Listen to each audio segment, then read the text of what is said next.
Kung Fu Panda is one of my favorite movie franchises ever, and that's not just because I love bears. It's because it has some of the most lovable characters and deepest storytelling all wrapped up in the deceivingly simple looking package of a kid's movie. So anyone, young or old, who watches one of these masterpieces is gonna have a great time. And I think that's what a kid's movie should strive to do. My time has come. You must continue your journey without me. What are you? What? Across its original trilogy, Kung Fu Panda captures our hearts with themes of self-discovery, friendship, family, and the journey to find inner peace. Po transforms from a clumsy panda with dreams of greatness into a skilled and wise dragon warrior who values the strength that comes from within. The series blends humor, heart, and spectacular animation to deliver a compelling and entertaining story of a panda's journey to fulfill his destiny. Honestly, when I saw the trailer for the first time for the fourth installment in the franchise, I was very confused. My first thought was that they had already done a great job at wrapping up Po's character arc, so I wasn't sure why they were even making another movie. He already became the Dragon Warrior, faced his inner demons, found inner peace, found his family, mastered the ancient panda art of Chi, and became a teacher to all. So what could this new movie possibly be about? Well, according to the trailers in Kung Fu Panda 4, we'll see Po attempting to transcend his Dragon Warrior status to become the spiritual leader of the Valley of Peace. This means that he has to find and train a successor to fill his Dragon Warrior shoes. In comes Zhen, the sly, thieving fox who we're led to believe will be Po's student/replacement. But we already know all that. Let's see if anything in the original trilogy of movies can actually help us predict what's going to happen in this new movie. First, let's talk villains. Most movie franchises, Kung Fu Panda included, tend to follow the general rule of thumb that with every passing title, each new villain our heroes face has to be progressively smarter, stronger, or in some way more complicated to deal with so that there's room for compelling conflict. Take the Avengers franchise, for example. First we had Loki, who was jealous that Thor was the crowned prince of Asgard and wanted to take over Earth. Then Ultron in Avengers 2, who actually wanted to destroy humanity, leading up to Thanos in Avengers 3 and 4, who sought to kill half of the entire universe.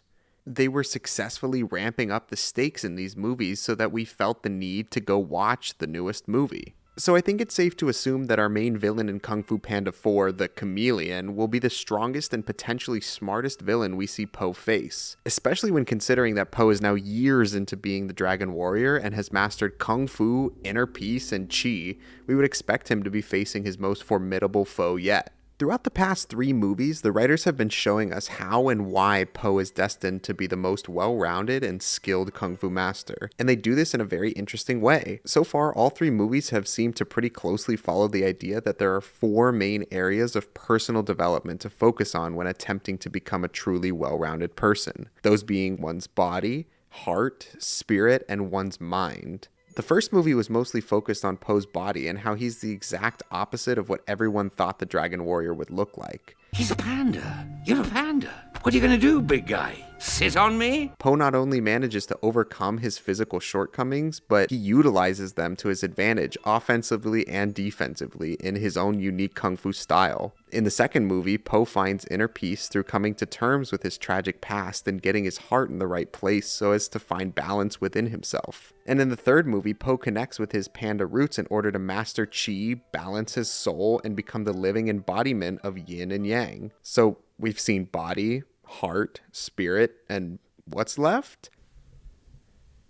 Oh. So all this leads me to believe that in Kung Fu Panda 4, we'll see a more mentally advanced Po having to think through difficult issues instead of just punching his way through them. We've already seen Po as a Kung Fu master in all 3 movies now, but we've yet to see him as an intellectual force. And being that their core audience of those who were once children watching the original Kung Fu Panda movie in 2008 have grown up into full adults, I think it makes sense for them to make the tone of the movie a bit more serious. With the occasional fart joke, of course.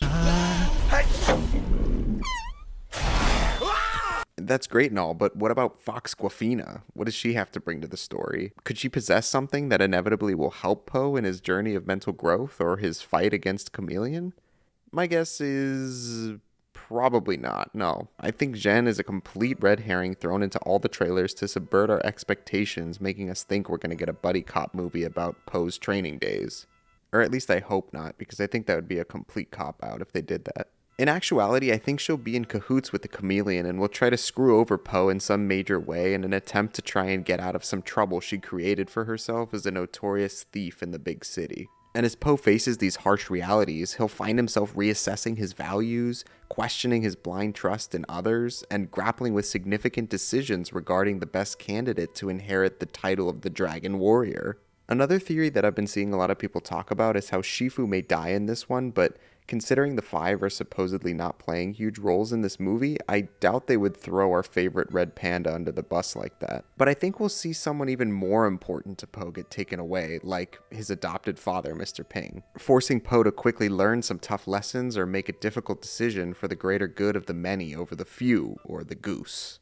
And to potentially team up with some old foes to get back the ones he loves. This leads me into my next prediction. I think Tai Lung might finally get his redemption arc that he so desperately deserves. Tai Lung is one of the coolest characters in the franchise, and I don't think I'm alone in saying I have a soft spot for him. After all, he was the fallen hero who was simply the product of his strenuous upbringing. He spent his life training as hard as he could for others' approval, and when that didn't go as planned, he lost sight of the reality of what it meant to be the Dragon Warrior and lost his birthright title altogether.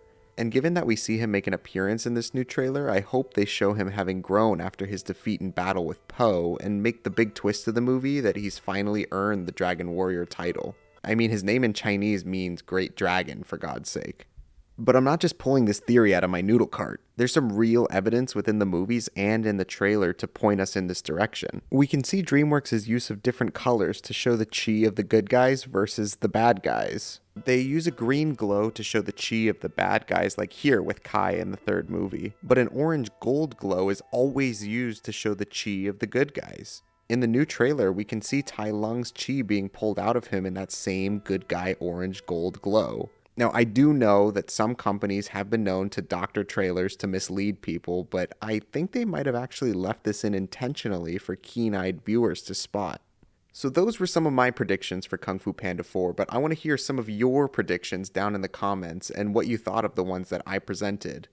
Now, there are still a few glaring issues that I hope have solid answers when the movie finally comes out, such as why we have the chameleon as a villain in the first place. I mean, she's basically Kai 2.0. Kai's whole shtick was being able to steal the chi of all the kung fu masters and bring them out as his little jade soldiers. So why are we getting another villain who just steals the chi of other kung fu masters? I don't know.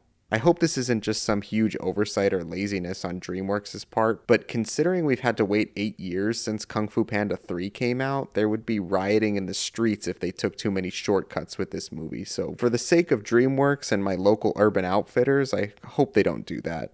But with their track record, I doubt it's an oversight because they're not really known to push out cash-grabbing movies that ignore previous titles.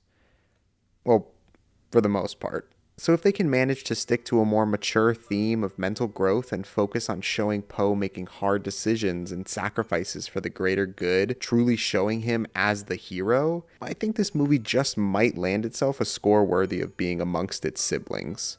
Let me know what you guys think down in the comments. John Boss out.